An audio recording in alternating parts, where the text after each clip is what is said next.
voices of thousands have been heard over the past few weeks. Only 15 to 18% of the human population of the earth is classified as white. And every single one of these attacks, they are rooted in white supremacy. I've watched white males become increasingly frightened of the fact that they are going to lose their numerical majority in the United States of America. Larry Dunn was there, the former Capitol police officer who fought the mob on January 6th and ran for Congress. White men represent 30% of the population, but 62% of office holders. It's an attack on all of us, and it is all rooted in white supremacy. Even this random whitewashing of Jesus. If you're a Christian, you go and you look at a picture up behind the minister, or whatever it is you're calling your religious leader, and you'll see a man who looked nothing like what Jesus Christ looked like. According to the Bible, he had kinky, woolly hair and feet of bronze. If it was good enough for Jesus, I would think it would be good enough for me and good enough for people like me. It's time for us to admit that our heritage over thousands of years is brown. It's not black, it's brown. It is the white supremacist narrative of Christianity, the same one that kept black folk enslaved. They want to attack the money source. They do not want to see black advancement. They want to go after the money. And that is what has white males scared to death, because they're afraid that if they lose their power, they will be treated by other people the way we have treated those other people. That's what's going on. This is a nationwide mobilization to stop the most brazen power grab in modern history. Executive order as it relates to civil rights. Former Vice President Kamala Harris is also weighing in, saying President Trump's actions have been largely predictable. There were many things that we knew would happen. That we have a 34-count convicted felon that is sitting in the White House, arguably the most prestigious job that you can have in this country. Imagine if I had done any of this. When I told the truth about him on a program called The View, I mentioned his bankruptcies, and I mentioned all of the sexual assault charges, and I mentioned that he was not, in fact, the businessman that everyone thinks he is.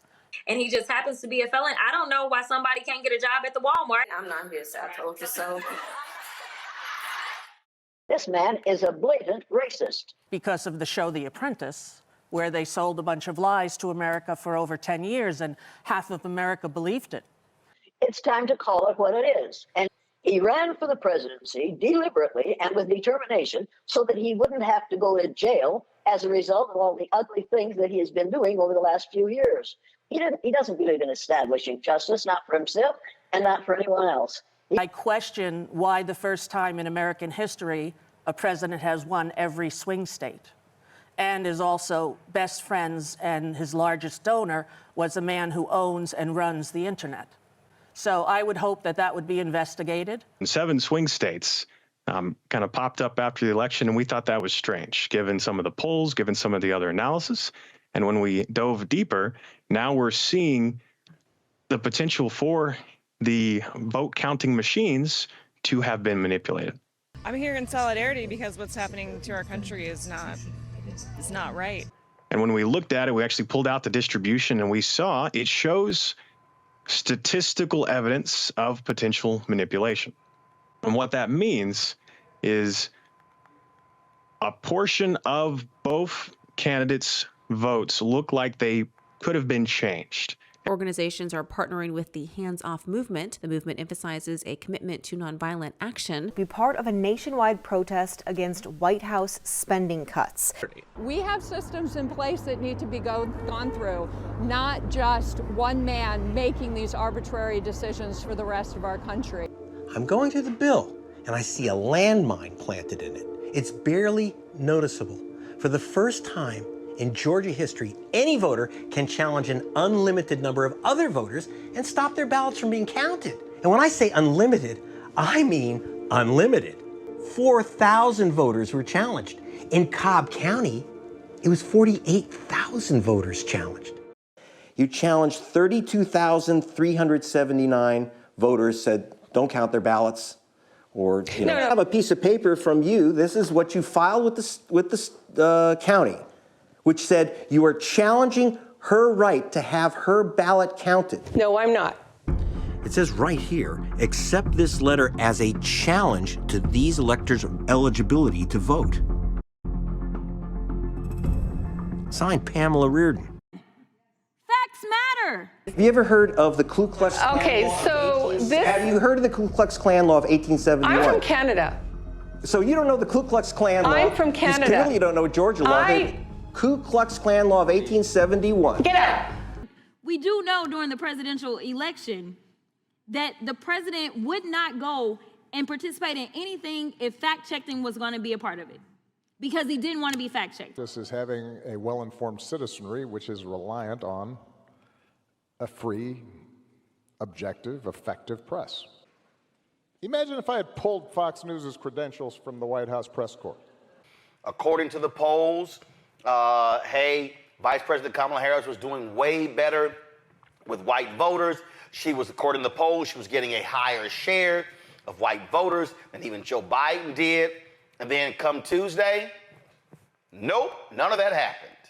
On election night in America, when Kamala Harris was filling up stadiums with people who supported her, and Donald Trump was not able to do that. Talmadge was the Ku Klux Klan's candidate for governor. In a statewide radio address, Talmadge said, "Wise Negroes will stay away from the white folks' ballot boxes." But Franklin Roosevelt, Talmadge's nemesis, had promised black soldiers returning from World War II that they'd have the right to vote. To cover his tracks, Talmadge rebranded the Klan as a corporation. The name the Klan chose for itself? Vigilantes Inc. Its sole purpose was to remove black voters from the rolls, and they did. FBI files reveal that the entire list of Negro registrants was challenged. By removing thousands of black voters, Vigilantes Inc. succeeded in electing Talmadge to the governor's mansion. In terms of what we were looking at in Clark County, Nevada, they published just after the election their vote record, their cast vote record, and that goes down to the tabulation machines and the 3 types of voting. So mail-in, early vote, and election day. Because this is all about fear of losing the white majority. White folks, you don't like it, but all you are is faded blacks. That's the way it is. Every one of you, if you trace your DNA back far enough, you're going to find that some of your DNA came from Africa, because we all have the same ancestor back there, every single one of us. And those of you who think you don't have are obviously from outer space. It's because you can then misuse words like oppression. There has been no oppression for the white man in this country. You are all members of the same race, the human race, which started with black women between 300,000.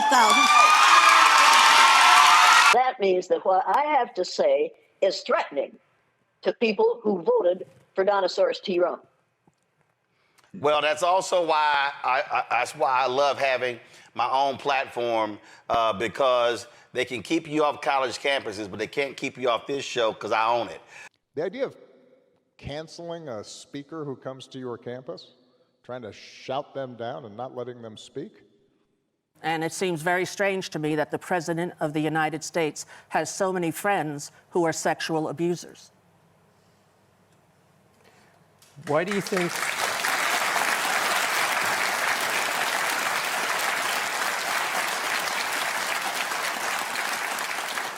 You know, if we don't tell our stories, then somebody else is going to co-opt those stories and is going to tell them for us. A convicted felon and a man who has had so many charges against him and has the moral compass of a teenage boy, slowly waking. They're slowly waking to realize the cuts that he's making are not only going to affect the left-wing liberals that are woke, that they are afraid of and despise. When, as Jane Fonda said recently, being woke means you care about other people. And that's really all that it means. Independent media, real-life TV dramas, mysteries, comedy, and unexplored content, embracing diverse storytellers that tells the truth and claps back on FUTV. Please support independent media.